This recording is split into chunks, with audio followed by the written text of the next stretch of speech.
I sat in the family attorney's office while my Uncle Martin adjusted his silk tie and cleared his throat. The leather chair squeaked as he leaned forward with practiced confidence. "Grandma Eleanor promised me everything," he announced, his voice cutting through the hushed room like a blade. The words hung in the air. My stomach dropped. Around me, cousins shifted uncomfortably. Aunt Patricia's eyes widened. The attorney, Mr. Henderson, raised his eyebrows slightly, but said nothing. Martin's gaze swept the room, landing on me last. A small smirk played at the corner of his mouth. He thought he'd won already. My grandmother had passed 3 weeks ago. The funeral had been beautiful, filled with stories of her kindness and strength. She'd raised me after my parents died when I was 8. She'd been everything to me. And now Martin claimed she'd left him everything. I gripped the armrest of my chair, fingernails digging into the fabric. My heart hammered against my ribs. Betrayal tasted bitter on my tongue. But then something caught my attention. Mr. Henderson shuffled through the papers with unusual slowness. His jaw tightened almost imperceptibly as Martin spoke. There was something Martin didn't know. The following days blurred together in a haze of whispered conversations and uncomfortable family gatherings. My phone buzzed constantly with messages from relatives I hadn't heard from in years. Some asked if I was okay. Others stayed silent, their lack of contact speaking volumes. Martin had wasted no time spreading the news. At Sunday brunch at Aunt Patricia's house, I watched him work the room like a politician at a fundraiser. "Eleanor and I had a special understanding," he told my cousin Blake, loud enough for everyone to hear. "She knew I'd handle the estate properly." Blake nodded awkwardly and glanced at me. I looked away. My grandmother's house sat empty now, its windows dark. I'd driven past it twice, unable to bring myself to go inside. Every room held memories of her teaching me to bake, helping me with homework, listening to my problems. Had she really chosen Martin over me? I sat in my car outside that house on the third day, gripping the steering wheel. Rain pattered against the windshield. The oak tree in the front yard swayed in the wind, the same tree where Grandma Eleanor had pushed me on a tire swing 20 years ago. I wouldn't let Martin win. Not without a fight. Work became unbearable. Martin and I both worked at Prescott Industries, a mid-sized manufacturing company where he'd climbed to senior management while I worked in project coordination. The morning after the attorney meeting, I walked into the break room to find Martin holding court with 3 colleagues from accounting. "My grandmother was incredibly wise with money," he said, stirring his coffee. "She knew exactly who should manage her assets." Derek from accounting nodded enthusiastically. "That's quite an inheritance, Martin. You must be relieved." "It's a responsibility," Martin replied with false modesty. "But family takes care of family." His eyes met mine across the room. The smile that spread across his face made my blood boil. I poured my coffee in silence and left. Behind me, their conversation continued, Martin's voice rising with each embellishment of his story. At my desk, I opened a new document on my computer. I titled it simply, Evidence. If Martin wanted to play games, I'd play smarter. I started documenting every conversation, every email, every public statement he made about the inheritance. My coworker Amy stopped by my cubicle around lunch. "You okay, Claire? You seem stressed." I forced a smile. "Just a lot going on." She hesitated, then lowered her voice. "For what it's worth, Martin's bragging seems off. My grandmother would never do something like that." That evening, I drove to Grandma Eleanor's house with the spare key she'd given me years ago. The lock turned smoothly, and I stepped into the silence. The house smelled like lavender and old books, exactly as it always had. Family photos lined the hallway. I paused at one of Grandma Eleanor and me at my college graduation, her arm around my shoulders, pride beaming from her face. I moved through the room slowly, running my fingers along familiar surfaces. In the kitchen, her reading glasses still sat on the counter next to a crossword puzzle, half finished. My throat tightened. In her bedroom, I opened the drawer of her nightstand. Inside lay her journal, its leather cover worn soft with age. I'd seen her write in it countless times, but had never read it. My hands trembled as I opened it to a random page. Her handwriting, precise and elegant, filled the lines. Claire visited today. She's struggling with her new position at work, but I see such strength in her. She reminds me of myself at that age. I must make sure she knows. The entry ended mid-sentence, continued on the next page. But as I flipped forward, a folded piece of paper fell out. I picked it up carefully. It was addressed to me in Grandma Eleanor's handwriting. My heart raced as I unfolded it. My dearest Claire, if you're reading this, it means I'm gone. Please don't believe everything you hear. I read the note 3 times, sitting on Grandma Eleanor's bed as twilight deepened outside her window. The note was brief but clear. She'd written it 2 months before her death, dated and signed. In it, she expressed concern that Martin had been pressuring her about the will. She mentioned feeling uncomfortable with his visits, which had become increasingly frequent. Martin has always been ambitious, she wrote. But ambition without character is dangerous. You, my dear Claire, have both. Trust your instincts. Trust what you know of me.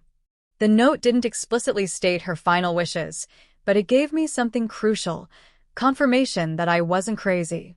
Grandma Eleanor hadn't wanted Martin to have everything. I photographed the note with my phone and carefully returned it to the journal. Before leaving, I searched through her desk drawers and found a folder labeled Legal Documents. Inside were copies of earlier wills, correspondence with attorneys, and handwritten notes about her assets. I spent 2 hours photographing everything, my phone's storage filling with potential evidence. As I locked up the house, a car drove past slowly. I couldn't see the driver in the darkness, but something about it made me uneasy. Back in my apartment, I uploaded all the photos to a secure cloud account. Then I began reviewing them systematically. Patterns emerged. In every previous will, Grandma Eleanor had split her estate between multiple family members, with special provisions for me regarding her house and personal savings. When had that changed? And why? The next morning, I requested a meeting with Mr. Henderson, the family attorney. His secretary scheduled me for Friday afternoon, 3 days away. At work, I kept my head down, avoiding Martin when possible. But he seemed to be everywhere, his presence a constant reminder of what was at stake. During a department meeting, our manager, Mrs. Kowalski, announced a new client project that needed a lead coordinator. It was a significant opportunity, the kind of project that could lead to a promotion. Claire, Mrs. Kowalski said, I'd like you to take point on this. Pride swelled in my chest. Thank you. I won't let you down. Martin, sitting 3 seats away, shifted in his chair. Are you sure Claire's ready for something this big? No offense, but this requires someone with more experience. Mrs. Kowalski's expression didn't change. Claire has been with us for 6 years and has consistently exceeded expectations. I'm confident in this decision. The meeting continued, but I felt Martin's eyes boring into me. When it ended, he caught up with me in the hallway. Don't screw this up, he said quietly. Some people aren't cut out for leadership positions. I met his gaze steadily. Some people mistake arrogance for competence. His jaw tightened. Careful, Claire. You're already dealing with enough disappointment. Friday arrived slowly. The days had been tense, filled with Martin's subtle undermining and my careful documentation of everything he said and did. Mr. Henderson's office occupied the 3rd floor of a historic building downtown. I arrived 10 minutes early and waited in the reception area, my folder of evidence clutched in my lap. Miss Donovan? The secretary smiled. Mr. Henderson will see you now. The attorney stood as I entered, extending his hand. He was in his late 60s, with kind eyes and a firm handshake. Claire, please sit. I'm glad you reached out. I settled into the chair across from his desk. Mr. Henderson, I need to understand what's happening with my grandmother's estate. Martin claims she promised him everything, but that doesn't sound like her. Mr. Henderson steepled his fingers. I cannot discuss the specific contents of your grandmother's will until the formal reading next month. However, I can tell you that I share some of your concerns. My pulse quickened. What do you mean? Your grandmother and I worked together for 15 years. She updated her will multiple times, always with careful consideration. The final version I have. He paused. There are some irregularities I'm investigating. What kind of irregularities? I'm not at liberty to say yet. But Claire, if you have any documentation regarding your grandmother's intentions or your uncle's behavior, I'd advise you to preserve it carefully. I opened my folder. I found a note from her, and photographs of earlier wills. Mr. Henderson examined the documents I'd brought with intense focus. His expression remained neutral, but I noticed his fingers tightening on the pages. This note is significant, he said finally. And these earlier wills establish a clear pattern of your grandmother's preferences. May I make copies? Of course. As he stepped out to use the copier, I noticed a framed photograph on his desk. It showed a younger Mr. Henderson with a woman and 2 children. He returned and handed back my originals. Claire, I want to be direct with you. Your Uncle Martin visited me twice before your grandmother's death. Both times, he asked about the will and suggested that Eleanor had verbally promised him the estate. Did she? According to my records and our conversations, no. Your grandmother's written instructions were quite different from what Martin claims. He paused. However, Martin produced a document during our last meeting that complicated matters. My stomach sank. What document? A letter, allegedly from your grandmother, stating her wish to leave the majority of her estate to him. It was dated 3 weeks before her death, during her final hospital stay. That doesn't make sense. I visited her every day in the hospital.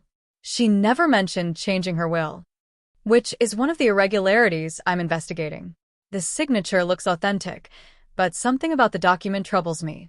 Hope flickered. You think it might be forged?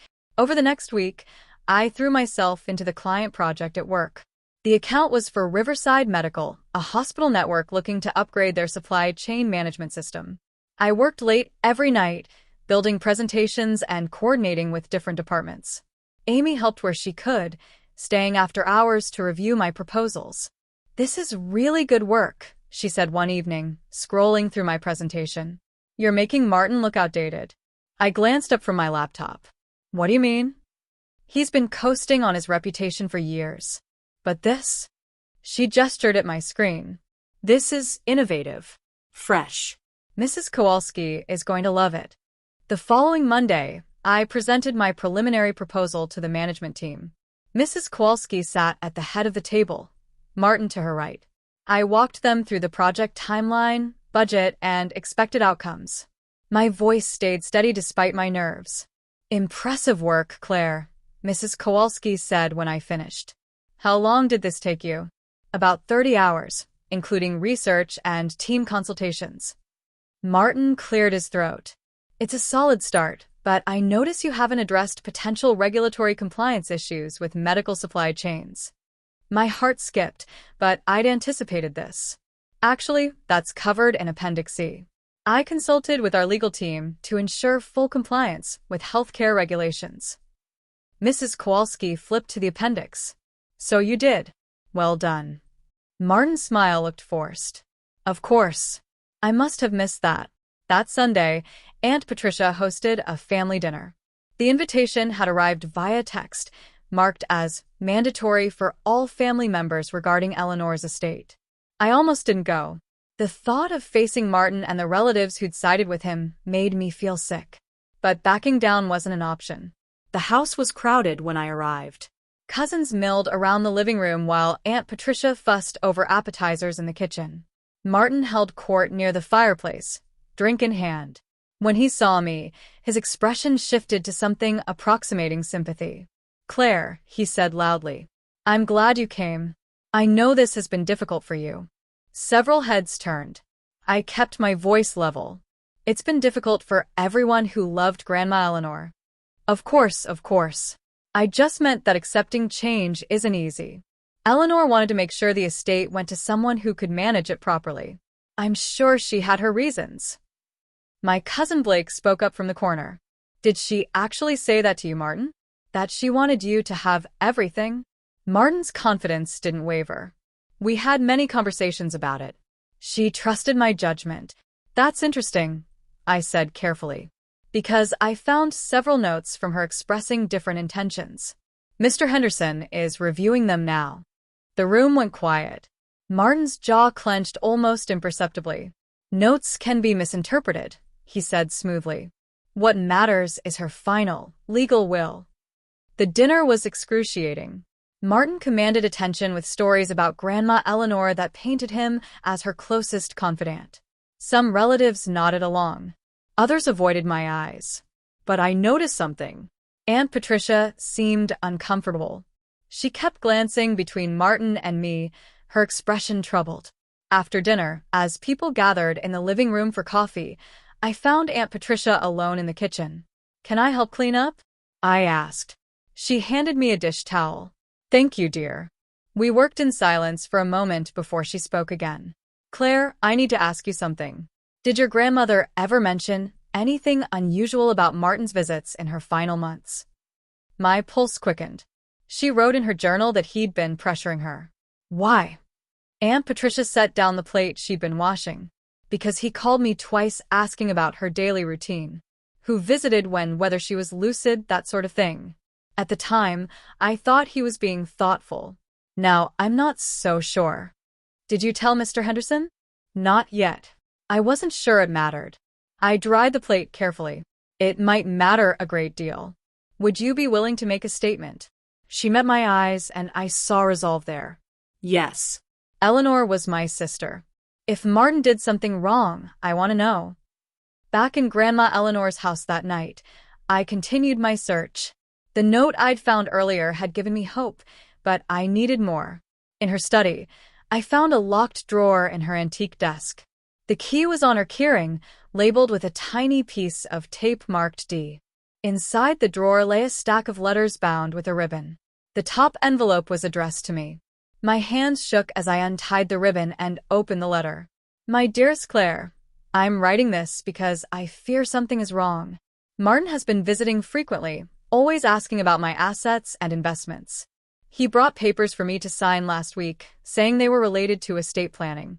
I signed them because he said it was just a formality, but I felt uneasy afterward. If anything happens to me, please know that my true wishes are in the letter I gave to Mr. Henderson in June. Do not let Martin bully you. You are stronger than you know. All my love, Grandma. The letter was dated August 15th, just 3 weeks before her death. My eyes burned with tears. She'd known. She'd known Martin was up to something. The other letters in the stack were older, some dating back years. Many were addressed to me, intended for birthdays or graduations. Reading them, I understood Grandma Eleanor better than ever. Her love, her values, her hopes for me. And nowhere in any of these letters did she express any intention of leaving everything to Martin. Monday morning brought an unexpected challenge. I arrived at work to find an email from Martin, copied to Mrs. Kowalski and the project team. After reviewing Claire's proposal, I've identified several areas of concern that need immediate attention. I'd like to propose a joint leadership approach to ensure quality control. Joint leadership. He was trying to take over my project. I read the email 3 times, anger building with each pass. But reacting emotionally would play into his hands. Instead, I carefully addressed each of his concerns in a detailed response. Most of his points were either already covered in my proposal or based on outdated information. I sent my response, also copied to the team, with a professional tone that made his interference look uninformed. Mrs. Kowalski called me into her office an hour later. Claire, I want you to know that I'm not considering Martin's suggestion of joint leadership. Your proposal was thorough and well-researched. Relief flooded through me. Thank you. However, I need you to be aware that Martin has been vocal about his concerns regarding your capabilities. Not just on this project, but in general. My stomach tightened. What kind of concerns? Nothing specific. Just vague implications that you're overwhelmed or making mistakes. I don't believe him, but I wanted you to know what you're dealing with. So Martin was actively undermining my professional reputation. It wasn't enough for him to claim Grandma Eleanor's estate. He wanted to destroy me completely. That evening, I met with Amy at a coffee shop near her office. She'd been my closest friend at work for 3 years, and I needed someone to talk to. He's trying to sabotage you, Amy said bluntly after I explained the situation.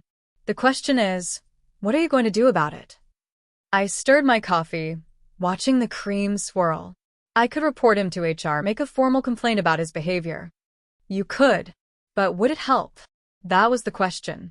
Martin was senior management with a decade-long track record at the company. I was mid-level, talented but not yet proven at his level. A complaint might make me look vindictive or unable to handle workplace pressure. I need to outperform him, I said slowly. Make the project such a success that his interference looks petty. Amy nodded. Fight with results, not complaints. Exactly. And meanwhile, I'll keep documenting everything. If it escalates, I'll have evidence. It wasn't satisfying. Part of me wanted to march into Mrs. Kowalski's office and expose everything Martin was doing. But Grandma Eleanor had taught me patience. She taught me to think strategically. Martin was expecting an emotional reaction. I wouldn't give him one. Over the next 2 weeks, I poured everything into the Riverside Medical Project. The presentation to the client was scheduled for the end of the month, and I was determined to make it flawless. The breakthrough came from an unexpected source. I was reviewing Grandma Eleanor's financial records, documents I'd photographed from her house, when I noticed something odd. There were 2 sets of statements for the same bank account, covering the same time period, but with different transactions listed. On one statement, dated July, there was a large withdrawal of $50,000. On another copy of the same statement, that withdrawal didn't exist. My mind raced. Why would there be 2 versions? I looked closer at both documents. The one showing the withdrawal had slightly different formatting. The font was almost identical, but not quite. Someone had created a false bank statement. I cross-referenced the dates. The withdrawal supposedly happened during Grandma Eleanor's hospital stay, when she was heavily medicated and confused. My phone was in my hand before I'd fully processed what I was doing. I called Mr. Henderson's office, and his secretary patched me through immediately. Mr. Henderson, I found something. Someone created a fake bank statement showing a large withdrawal from my grandmother's account. There was a pause. Can you bring it to my office tomorrow morning? Yes. First thing. Claire, this is excellent work. If we can prove document forgery, it significantly weakens Martin's claim. After hanging up, I sat in the silence of my apartment, staring at the evidence on my laptop screen. Martin hadn't just lied about Grandma Eleanor's wishes. He'd falsified documents to support his lies. Mr. Henderson examined the bank statements with a magnifying glass, literally. He spent 20 minutes comparing them before setting down his tool. This is clear evidence of forgery, he said. The question is who created the false statement and why.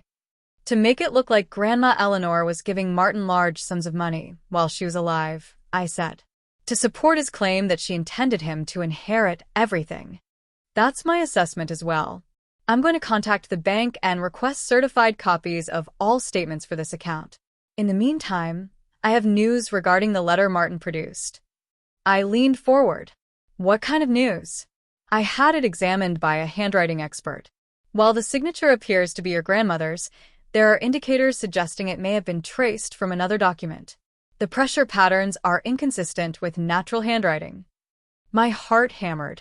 So it's forged? Possibly. The expert won't state that definitively without additional samples for comparison, but there's enough doubt to challenge its validity. What happens now? I continue investigating. I'll need to depose Martin formally, ask him direct questions about the document's origins under oath.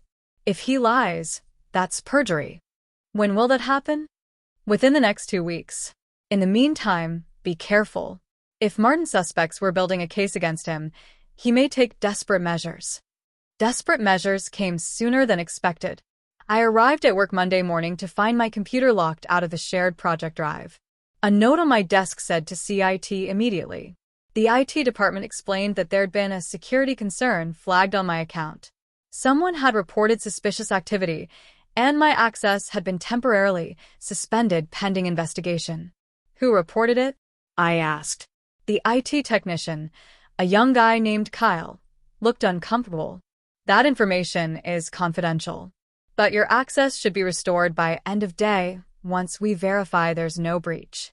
I knew exactly who'd reported it. Martin. Without access to the project files, I couldn't work on the Riverside presentation, which was now just 2 weeks away. I went to Mrs. Kowalski's office, but her secretary said she was in meetings all day. I left a message explaining the situation. By mid-afternoon, my access was restored, but I'd lost half a day of work. When I finally logged in, I discovered that someone had made changes to my presentation files. Small changes. A few numbers altered in the budget spreadsheet. A deadline shifted in the timeline. Nothing obvious, but enough to potentially cause problems if I didn't catch them. I compared the modified files to my backup copies and documented every single change.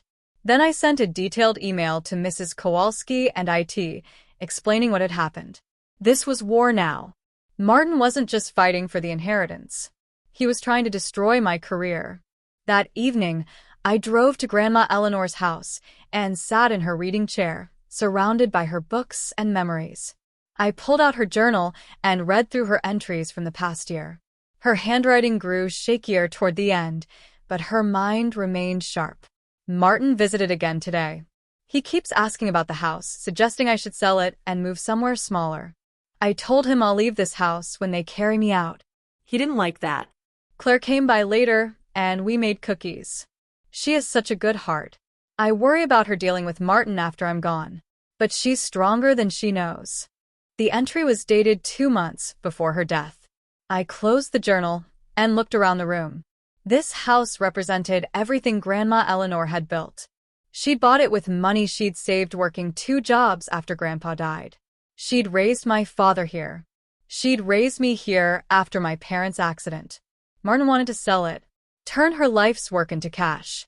Over my dead body, I pulled out my phone and started making a list of everyone who might support me. Aunt Patricia was on board. Blake, my cousin, had seemed doubtful of Martin at the family dinner.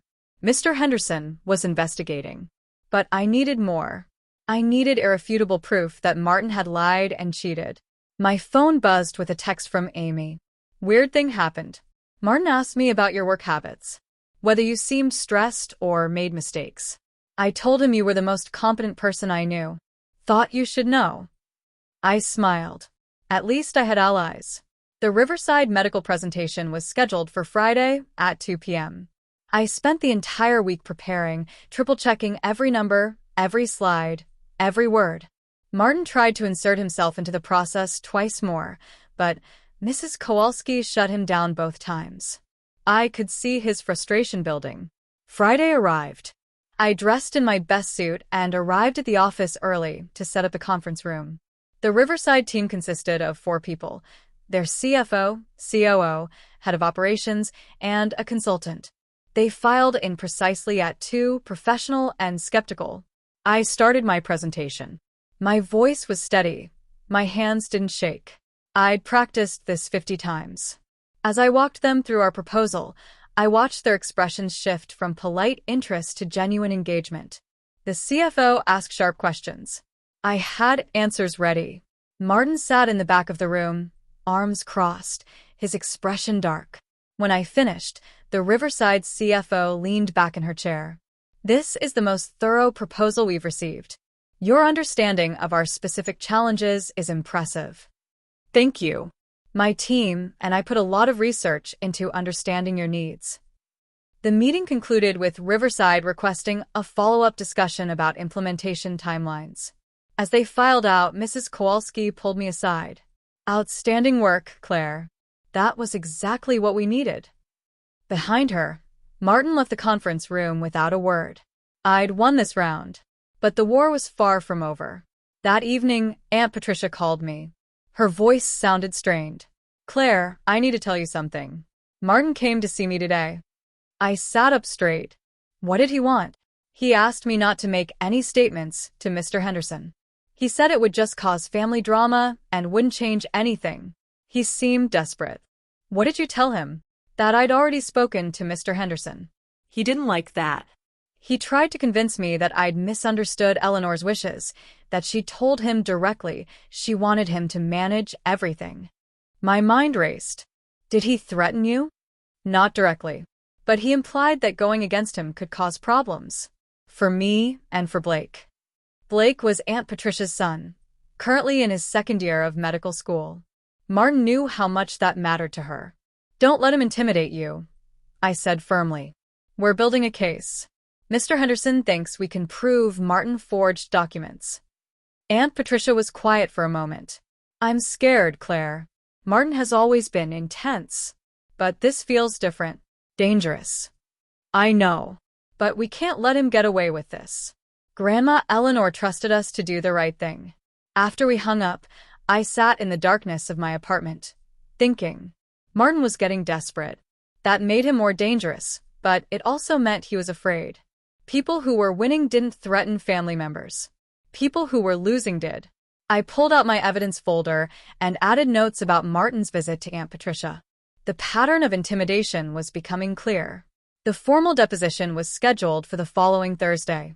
Mr. Henderson had subpoenaed Martin to answer questions under oath about the alleged letter from Grandma Eleanor and his knowledge of her estate plans. Martin tried to postpone it twice, citing work obligations, but Mr. Henderson held firm.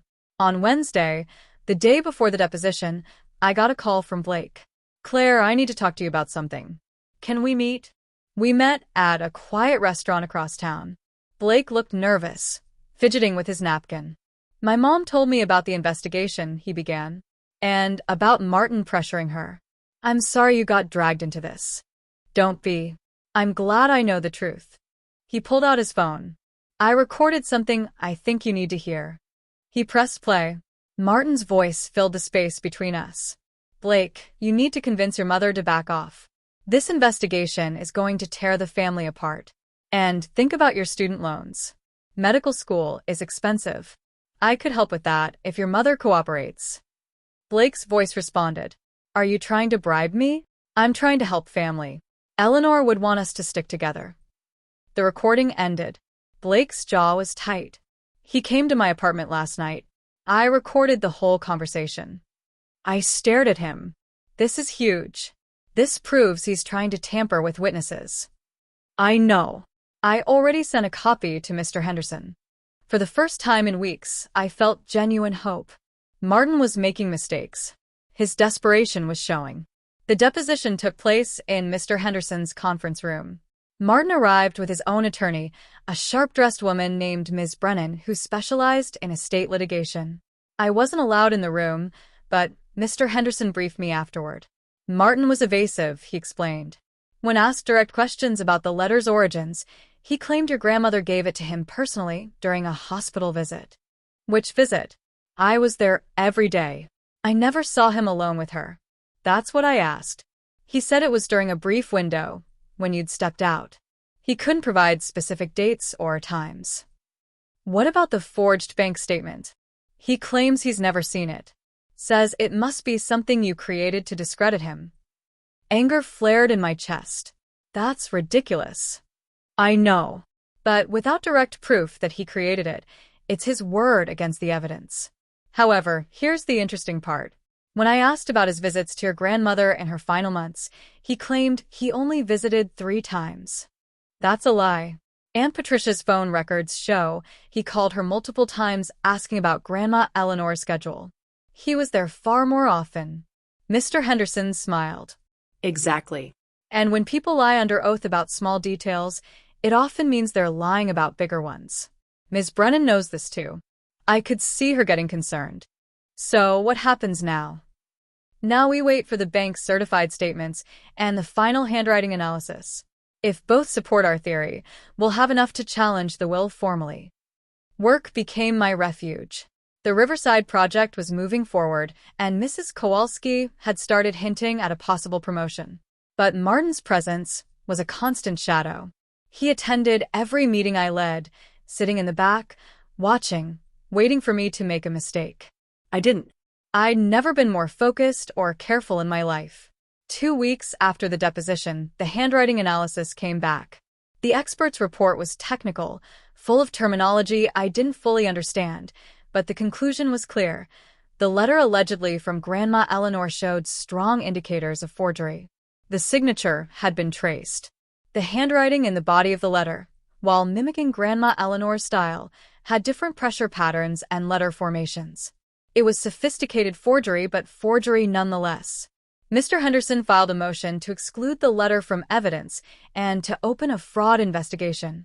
Martin's attorney responded with a motion to admit the letter, claiming the handwriting expert was biased and unreliable. The legal battle was beginning in earnest.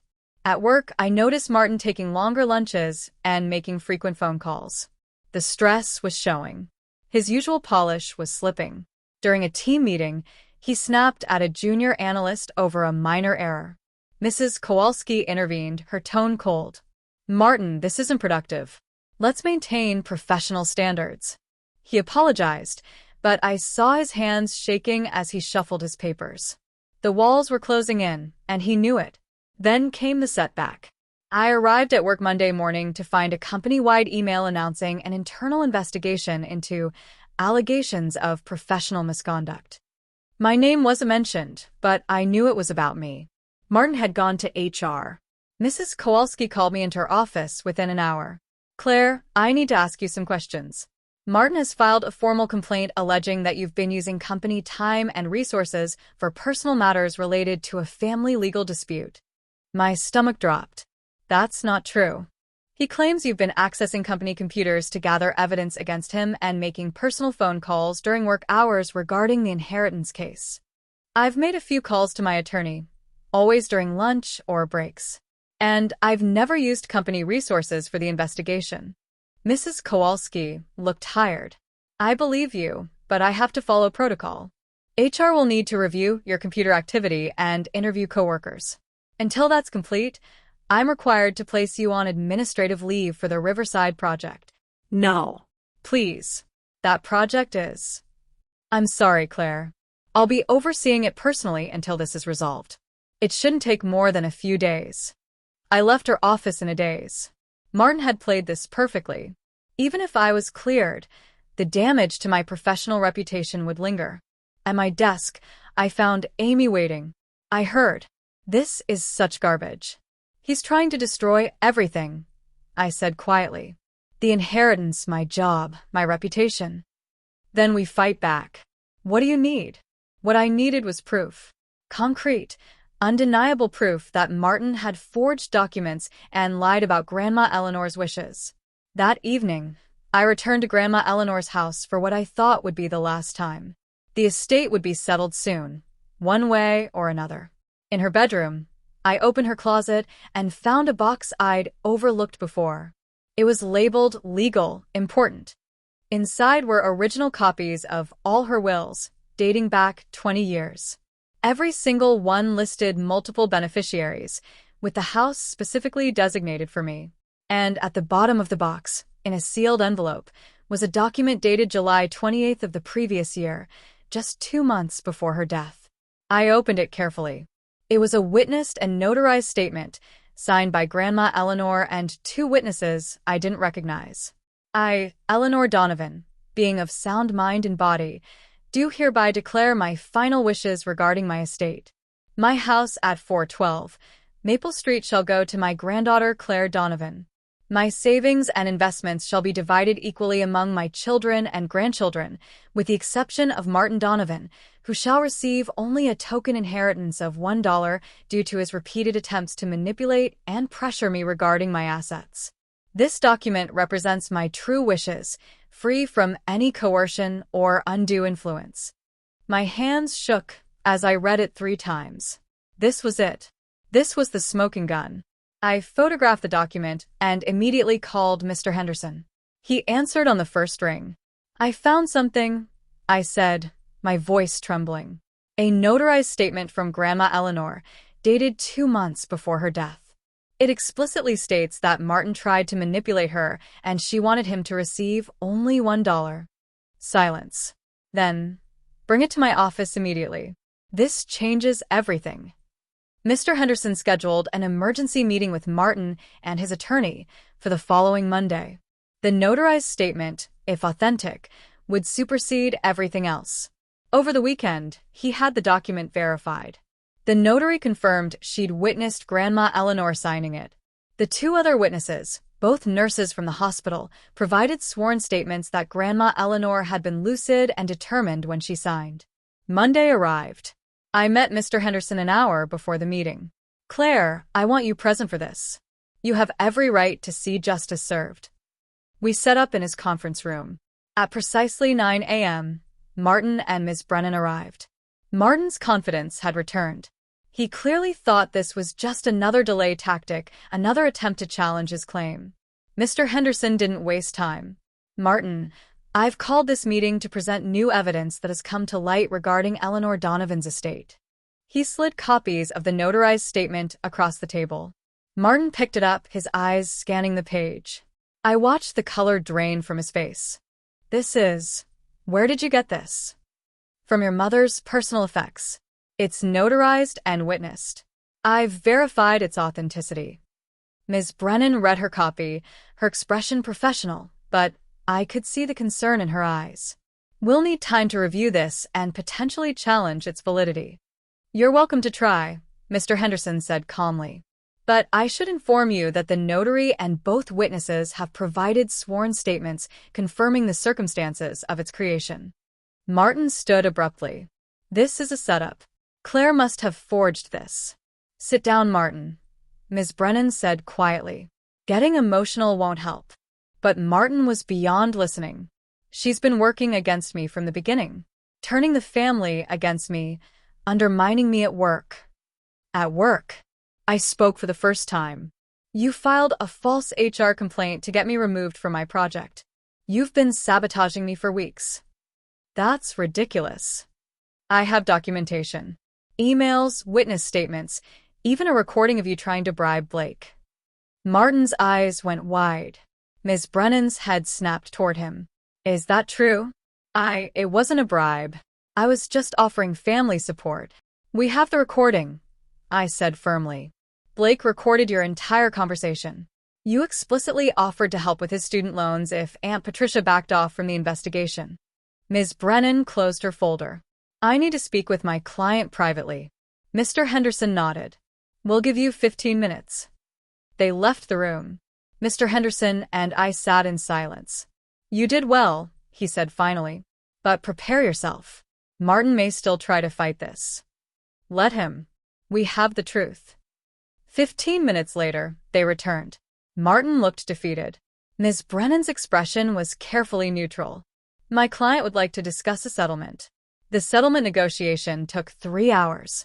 Martin wanted to contest the notarized statement, but Ms. Brennan convinced him he had no grounds.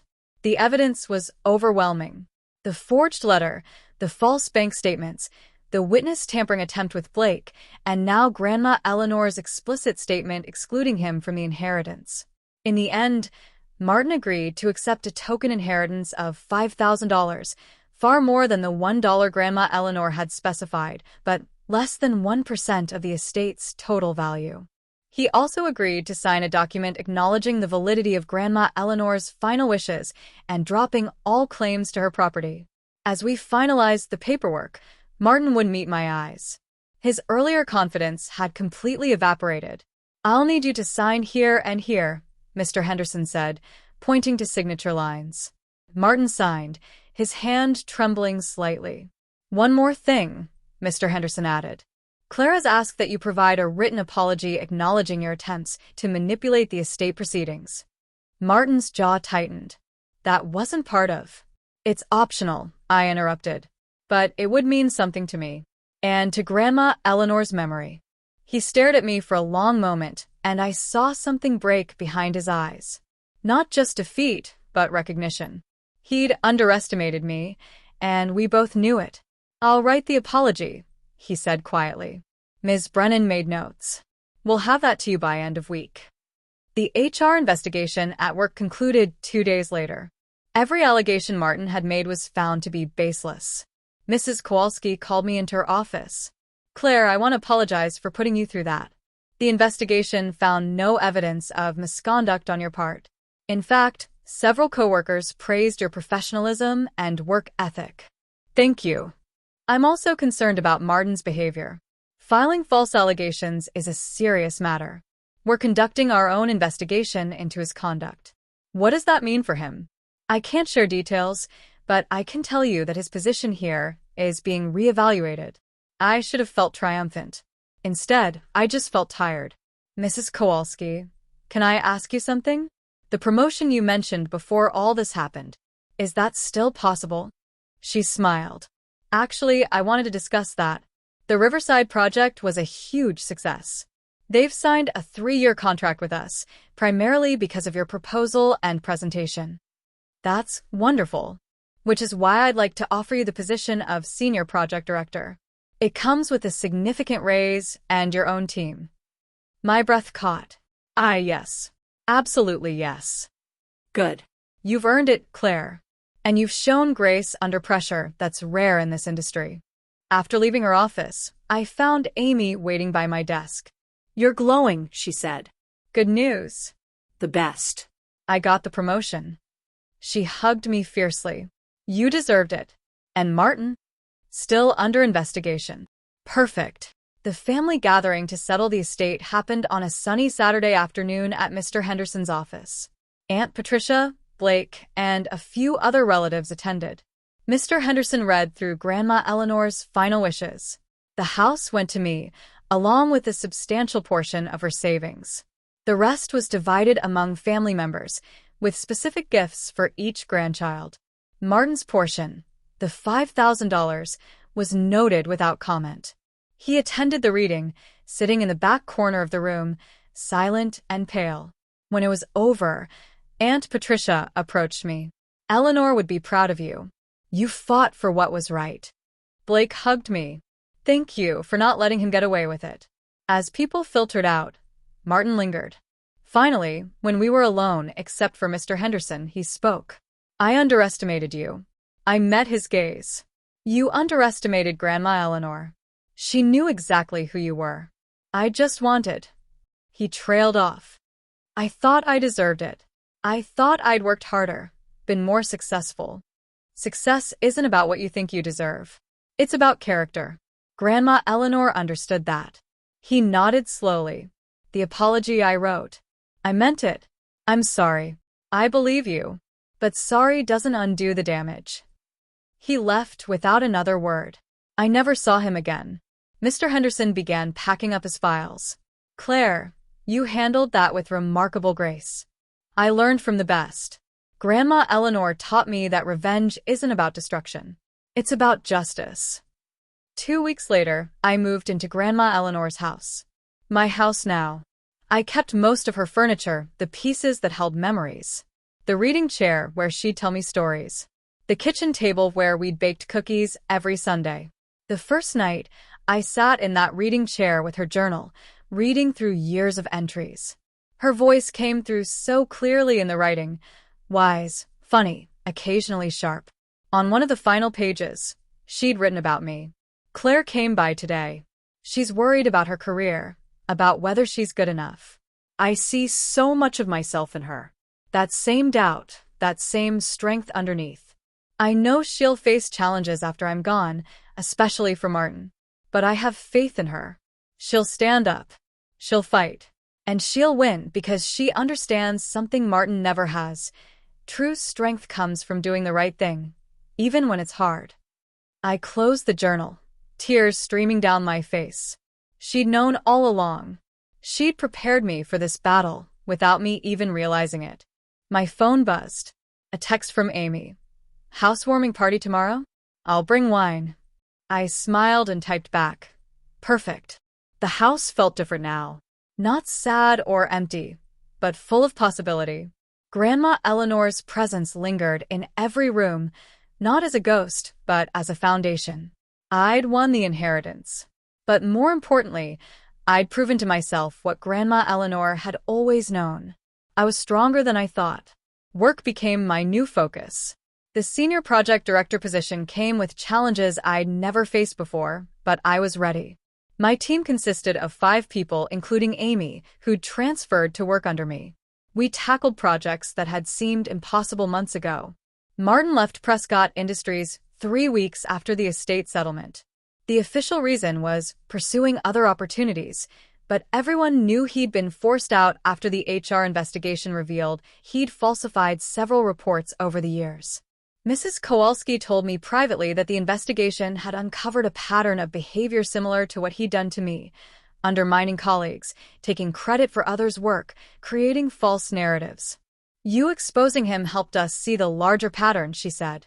Other people came forward once they knew they'd be believed. I didn't feel triumphant about Martin's downfall. Mostly, I felt sad for who he could have been if he'd chosen integrity over ambition. But I also felt vindicated. Every time he'd told me I wasn't good enough, every time he'd tried to make me doubt myself, he'd been wrong. The projects kept coming.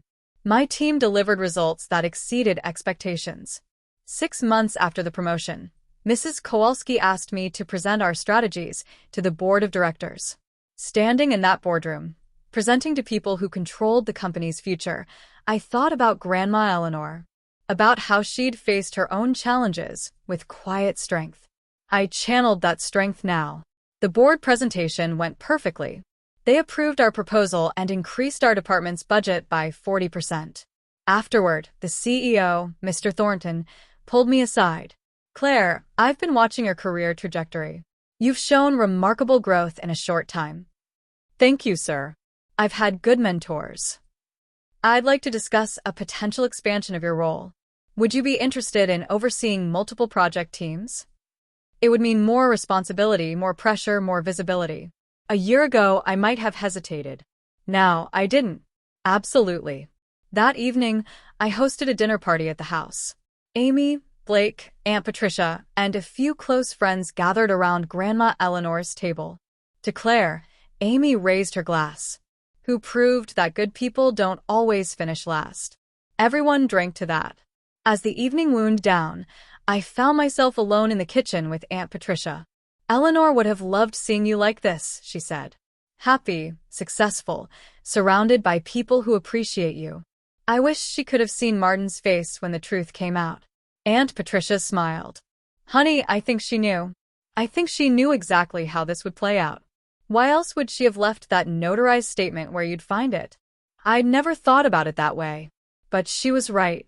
Grandma Eleanor had orchestrated everything, even from beyond death. She'd left breadcrumbs for me to follow, evidence for me to find, confidence for me to build.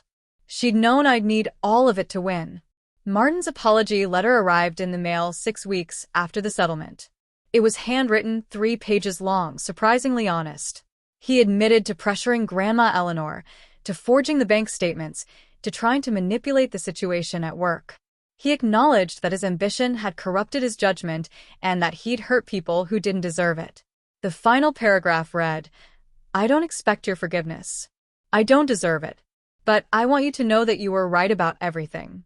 Eleanor was right about everything. I hope you find happiness in that house and success in your career. You earned both. I read it twice, then filed it away in Grandma Eleanor's desk. Forgiveness wasn't about him. It was about me choosing not to carry anger forward. I didn't forgive him, not completely. But I let go of the need to make him suffer further. He'd suffer enough on his own, living with the knowledge of what he'd lost through his own choices. At work, my expanded role came with new challenges. I now oversaw 4 project teams, each handling major client accounts. The stress was intense, but I'd learned to handle pressure. Every difficult decision, every tense negotiation, I approached with the same strategy that had won the inheritance battle: careful preparation, documentation, and unwavering focus on doing the right thing. My reputation grew.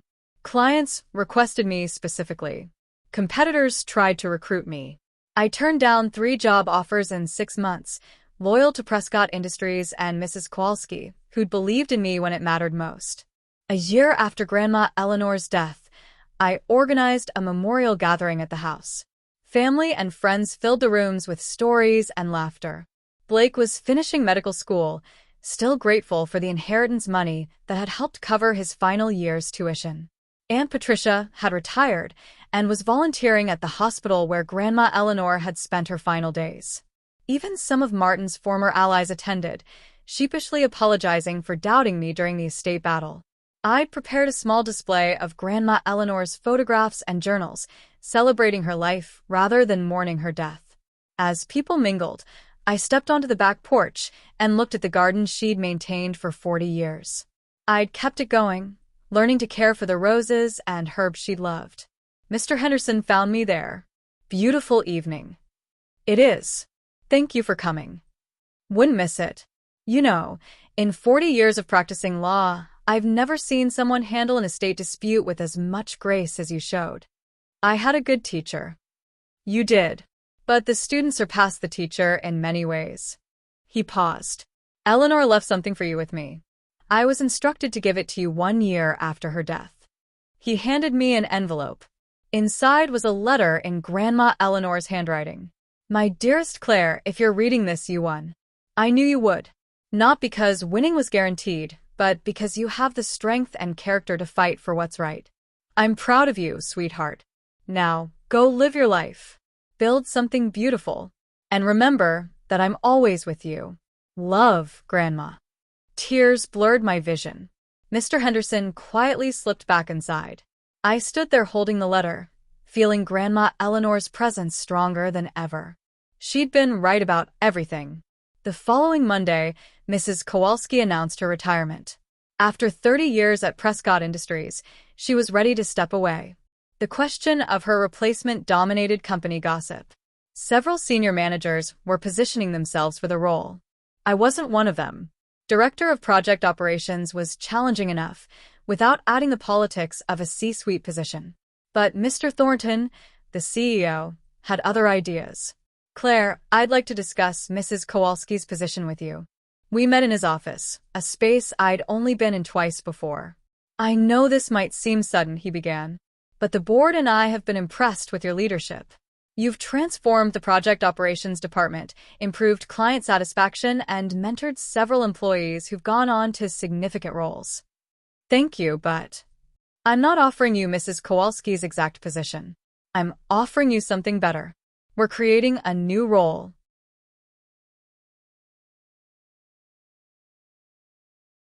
His daughter from his previous marriage visited every other weekend, and we were expecting our first child together in 3 months. Aunt Patricia had moved into a cottage nearby. Blake was a practicing physician. Even the relatives who'd sided with Martin had reconnected, embarrassed but forgiven. Of Martin himself, I knew little. Occasional rumors suggested he was living quietly in another state, working in sales. I bore him no ill will. His choices had shaped him just as mine had shaped me. I often wondered what would have happened if I'd given up during those dark days. If I'd accepted Martin's lies, backed down from the fight, let him win. I would have lost more than an inheritance. I would have lost myself. Instead, I'd found strength, purpose, and a life richer than any estate could provide. The doorbell rang. Thomas answered it, and I heard Amy's voice greeting him cheerfully. In here, I called. Amy appeared in the doorway, her smile bright. Ready to celebrate? Today marked the 5th anniversary of my promotion to VP. The company was throwing a small party, but first, Amy and I had our own tradition. Coffee in Grandma Eleanor's kitchen, toasting to survival and success. We sat at the old table, cups in hand. To Grandma Eleanor, Amy said, raising her mug. Who taught you to fight? To Grandma Eleanor, I echoed. Who knew I could win before I did? We drank to that. Through the window, I could see the garden in full bloom, Thomas reading on the porch, the life I'd built from the ashes of betrayal. Grandma Eleanor had left me more than property. She'd left me a legacy of strength, a template for integrity, and the unshakable knowledge that doing the right thing, however hard, always matters. Martin had claimed she promised him everything. But she'd given me something far more valuable, the tools to fight my own battles, the courage to stand alone if necessary, and the wisdom to know my worth. He'd struggled to explain that at the office, at the attorney's, in the courtroom of public opinion. I didn't need to explain anything. My life spoke for itself. And somewhere, I liked to think Grandma Eleanor was smiling.